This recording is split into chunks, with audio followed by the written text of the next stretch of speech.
Bonsoir à tous, bienvenue pour la conférence de clôture de cette journée des rencontres du développement durable co-organisée par l'Institut Open Diplomacy et l'ENA pour ce thème absolument passionnant, construire une Europe durable qui, pour nous ici, depuis la Maison de l'Europe et en cette période de conférence sur l'avenir de l'Europe, a énormément de sens, y compris parce que la transition écologique et solidaire est cette épine dorsale qui aiguillonne la transformation de l'Union européenne. Vous avez été extrêmement nombreux depuis le début des RDD à nous suivre, plus de 3000 à ce stade à avoir participé, à poser vos questions. Je vous invite évidemment toutes et tous à continuer de poser vos questions.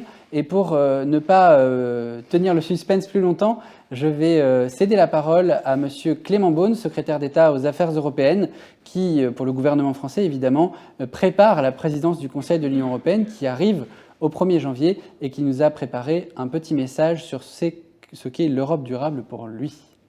Mesdames et messieurs, bonjour à toutes et à tous. Je suis ravi de m'adresser à vous pour ces rencontres du développement durable et pour traiter avec vous la question de la construction d'une Europe durable, une Europe plus durable dans toutes ses dimensions. C'est évidemment le grand défi que nous partageons, surtout après la crise, pour en tirer les leçons et renforcer notre Union européenne. Quand on pense à une Europe durable, on pense naturellement à une Europe plus verte, une Europe de la transition énergétique et écologique. Et nous devons le dire avec fierté, c'est l'Union européenne qui mène l'ambition mondiale en la matière. Pour elle-même d'abord, nous sommes les premiers dans le monde à nous être dotés sur un aussi grand marché de l'ambition de neutralité carbone pour 2050 et comme objectif intermédiaire déjà très ambitieux pour 2030 de réduire les émissions de gaz à effet de serre de 55%. Nous n'avons pas fait que nous doter d'un grand objectif nécessaire. Nous sommes en train de décliner les ambitions législatives, les textes précis qui permettront d'atteindre ces objectifs pour 2030 et pour 2050. C'est ce paquet législatif qu'on appelle Fit for 55, présenté mi-juillet par la Commission européenne et qui, dans tous les domaines, secteur par secteur, outil par outil, vise à définir les solutions pour réussir cette transition et la partager entre tous les pays européens de manière juste. Nous aurons à en discuter, notamment sous la présidence française du Conseil de l'Union européenne qui commence le 1er janvier 2022. Mais nous avons aussi cette ambition pour le monde. Nous sommes engagés en Europe dans une diplomatie climatique ambitieuse. Je crois pouvoir dire que lorsque les États-Unis, il y a quelques années maintenant, avaient voulu sortir de l'accord de Paris, c'est l'Europe qui a sauvé ces accords par ses efforts collectifs pour mobiliser ses partenaires et les sauver concrètement. Et puis, outre cette diplomatie qui embarque nos partenaires vers cette ambition mondiale, nous avons aussi des outils pour nous défendre d'une certaine façon, protéger non pas notre marché, mais notre ambition écologique.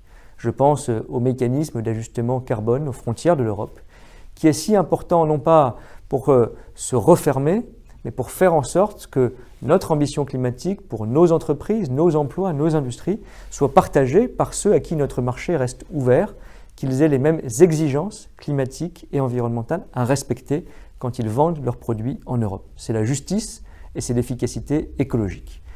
Mais une Europe durable, c'est beaucoup plus que la transition écologique au sens strict.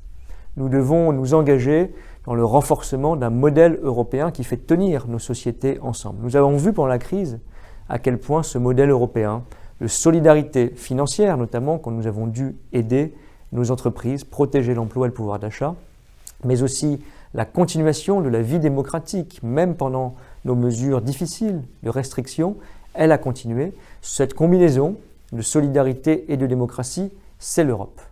Et ce modèle qu'on a parfois appelé l'économie sociale de marché, je crois que c'est un beau terme à conserver, nous devons l'adapter à ces grandes transitions écologiques, bien sûr, mais aussi à l'autre grande transformation économique du moment, qui est la révolution numérique qui se prolonge. C'est en Europe que nous devons inventer, là aussi, les grandes régulations mondiales pour poursuivre l'innovation dans tous ces domaines numériques où l'Europe doit être plus innovante, plus forte, comme les États-Unis ou comme la Chine, ce que nous n'avons pas été ces dernières années, mais aussi pour définir les bons équilibres, la juste taxation, la juste responsabilité des grandes entreprises du numérique pour ne pas tuer la concurrence, ne pas tuer l'innovation future et protéger les acteurs, les citoyens, de grands acteurs privés qui pourraient imposer leurs règles. C'est en Europe que nous trouverons là aussi ce juste équilibre pour faire durer notre modèle dans le temps. Et puis nous devons réfléchir. J'espère que ce sera un des acquis, un des résultats de la présidence française de l'Union européenne aux nouvelles dimensions qui font de cette Europe une Europe durable. Renforcer, je le disais, nos ambitions sociales. Le modèle européen a été très puissant pendant la crise, nous devons l'adapter là aussi, par exemple en garantissant la fin du dumping social, un salaire minimum décent partout, la protection juste des travailleurs des grandes plateformes numériques qui aujourd'hui n'ont pas ou trop peu de droits. Mais nous devons réfléchir à ce que sont nos grands défis pour renforcer l'Europe en matière de sécurité extérieure et de défense, en matière de souveraineté technologique, en matière culturelle. Nous avons aussi un modèle de création à défendre face aux grands acteurs parfois étrangers ou extérieurs. C'est ainsi, en réfléchissant librement sur ces grandes transformations, que l'Europe va s'armer pour affronter les défis du monde.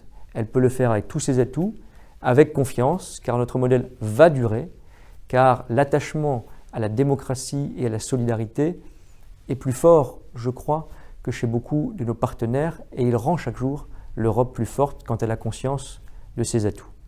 Merci beaucoup, je vous souhaite de bons débats, à très bientôt.